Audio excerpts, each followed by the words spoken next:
hozir bizning internet tarmoqlarimizga shunday savol kelib tushgan. Assalomu alaykum doktor, yaxshimisiz? Meni belimda 3 ta grija bor. 5-6 oydan beri tebratmay og'riq berib qoladi. Og'riqim vaqti kelganda 1 oylab davom etadi.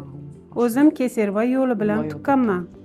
Yana farzand ko'rsam bo'ladimi deya savol kelib tushgan. Assalomu alaykum. Hurmatli homilador ayollarim va bugungi sizni bergan savolingizga javob berishga tayyorman va albatta hozirgi kunda bel grijasi degan o'ta dolzarb mavzu bo'lib ketgan. Ya'ni umurtqa pog'onalarining orasida qandaydir mo'rtlanish natijasida grija paydo bo'ladidan o'sha kelayotgan nervni siqish natijasida ayol kishida kuchli og'riq seziladi. Buning uchun doimo eslanglar, paydo bo'ldimi, demak sizni hayotingiz, turmush tarzingizda ozgina bir nimani o'zgartirish kerak. Demak, albatta nima?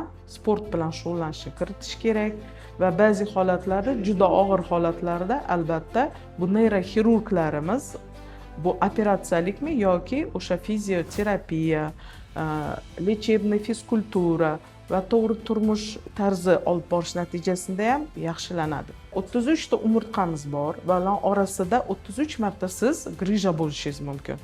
1-2 marta paydo bo'ldimi, ya'ni siz o'zingizga yaxshi qarab harakat qilmasangiz bu narsa davom ettiradi. Ana endi bu homiladorlikka ta'sir qiladimi? Yo'q, albatta, chunki bachadonda bola kattalashgan natijasida faqatgina u homilaga hech qanaqa zarari yo'q, onani o'ziga diskomfort, ya'ni og'riq sezishi kuchayishi mumkin. Nima sababdan? Ya'ni o'zi grija paydo bo'lganligi va nerv qisilishida ayolda og'riq bo'ladi va bu og'riqda yana og'ir ko'tarma, o'zingga qara deb aytiladi. Ichingizda yana sizni farzand kattalashgan sayin, ya'ni homila kattalashgan sayin sizni o'sha umurtqalaringizga yana nagruzka ko'payadi. Mana shu hisobiga og'riq kuchayish natijasida homilador ayol nima o'zini yomon his qilishi mumkin.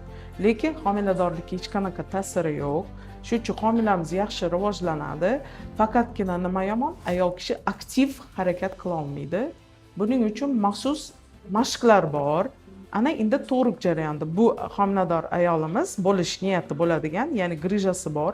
Ertaga уже oldingi kesarva bo'lgan va keyinchalik albatta uni ko'rsatmasi ko'proq, ya'ni kesarva bo'lish ehtimoli bor.